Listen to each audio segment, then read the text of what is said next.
So if you're still relying on static allocation and manual files, please stop. You are doing 10 to 20,000 shipments a month. Which carrier to allocate? It's not as simple as it looks like. Supply chain industry is changing every day, every minute, and you are still stuck in this 1 month, 1 week. The carrier lows is exploded, the carrier tags are exploded, and you try to optimize that tag, and then your prices are exploded. Problem number 2. Every partner have different behavior on different lanes. A partner which is moving from Bangalore to Delhi may have a very different behavior from a partner moved Bangalore to Chennai. Introducing our ClickPost's performance-based allocation.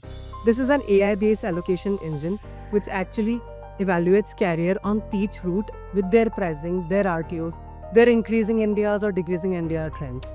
And the best part about it is you can play with multiple parameters at once. Every delivery makes the AI engine smarter, and your next set of deliveries will be much more efficient and improve your supply chain. Reach out to ClickPost where we can run a free simulation for you